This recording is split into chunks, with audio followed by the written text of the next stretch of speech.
This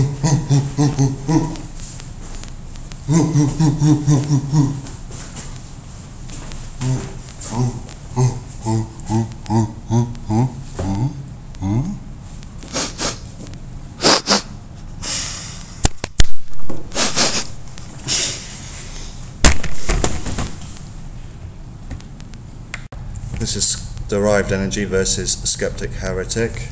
I won't waste any time with any pleasantries to my adversary. This is my philosophical position.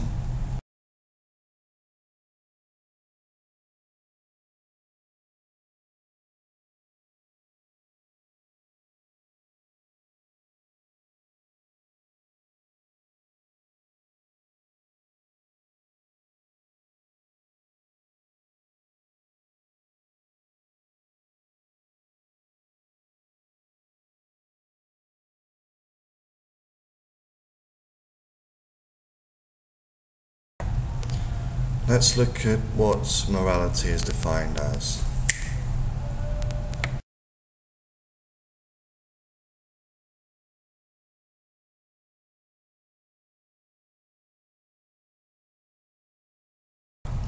Let's look at the Sceptic Heretic's position towards the absence or presence of morality.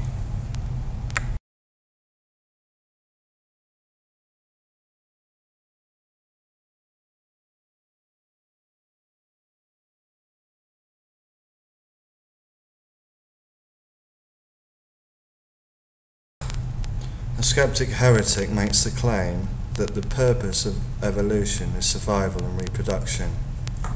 I now intend to deconstruct this claim. This is a definition of purpose.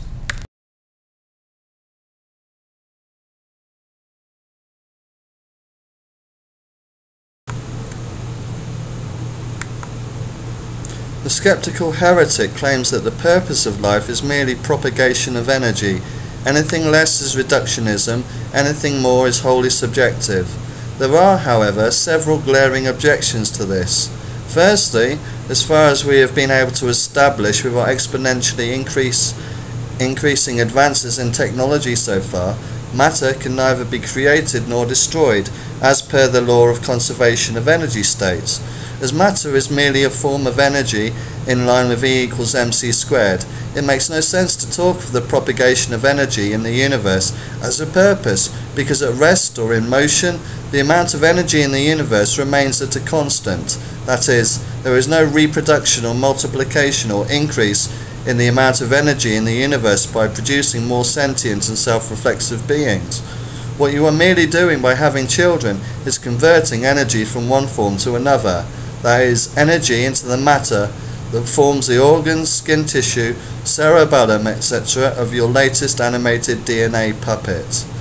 Secondly, if one looks at the fossil records, a less insane and more altruistic and compassionate self-reflexive power of DNA molecules might well equally claim that the purpose of evolution is merely the termination of all life that emerges on this planet, as 99% of animal species that has ever had the misfortune to emerge into existence as feeling creatures has now become extinct.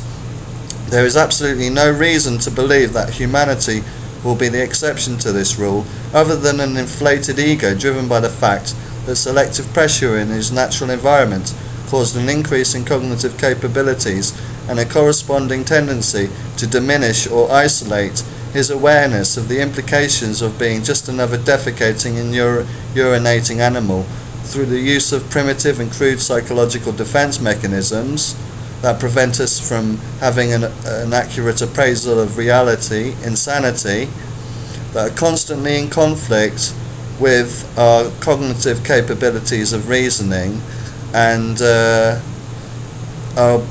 in conflict with one another in a ridiculous, horrifying and teetering dance. Thirdly, I am quite aware that we live in an immoral and meaningless universe.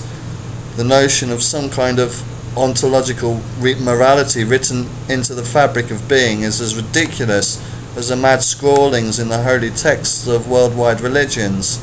However, since mankind developed the ability to reflect on his sentience as self-reflexive beings, we have been enthralled with the need to somehow ascribe some kind of objective meaning to our lives.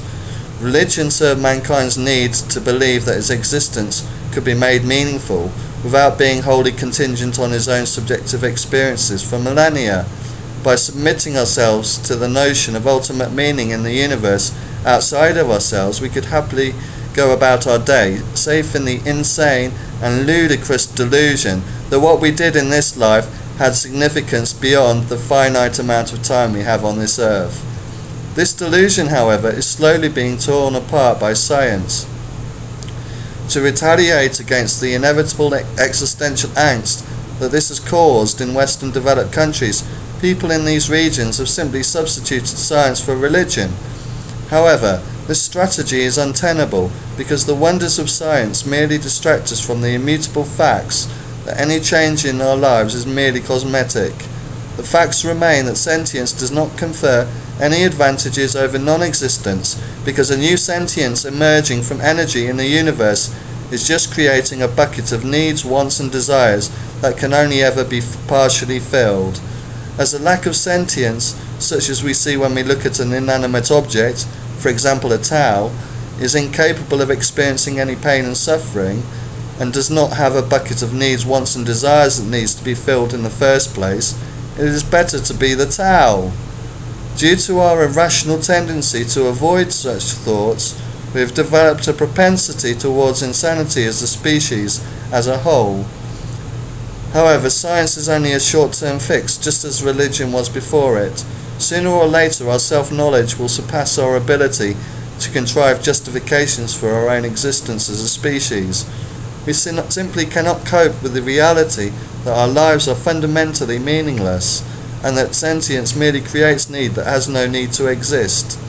In the meantime, we are prolonging the unnecessary pain and suffering of our fellow man and fellow animals by not living up to the responsibility we have to end this grotesque, horrifying and insane curse of sentience that currently resides on this pale blue dot. Cheers.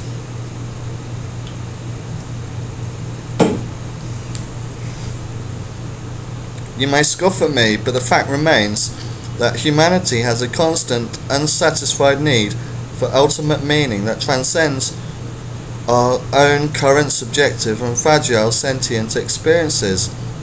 This forever unsatisfied need for ultimate meaning spells the eventual downfall for Homo sapiens, or whatever monstrosity we may evolve into next, if this whole hideous thing called sentience does not come to an end soon. The fact that Homo sapiens are currently enthralled by science is not a fail-safe distraction from our own status as mortal beings, because mankind is merely trying to root ultimate meaning in technologies that are wholly contingent on our current subjective, now you see them, now you don't, sentient experiences. This thus renders them as mirage-like reasons to justify bringing sentient creatures into the world who will suffer and die for something as ephemeral as fictitious characters in a science fiction novel. Logic can only take us so far, and that is as far as inductive and deductive reasoning. Logic can answer how, what, where, when, how many type questions, but it can never provide answers to the why, and should we not questions pertaining to ultimate meaning and morality. Yes, we need subjective morality. The process of evolution, which you so callously and disingenuously cite as the only true purpose in the universe, is just another form of religious worship, and one as twisted, sadistic and insane as the God figure in the Old Testament. The only reason people as a whole are so immune to the intellectually compelling arguments in the antinatalist arsenal is because of those insane psychological defense mechanisms that, if somehow could be blocked, could finally put an end to all this continuously spilt milk that is the human condition. If people could fully appreciate the horror and senseless insanity that is the human condition, then most people would desist from procreation overnight. Who wants to have a baby if they know all they have done is put their child in a horrifying predicament that is currently hid from them due to their inability to apply their rationality to ultimate existential questions? in an objective and fair-minded manner. That's my response to you.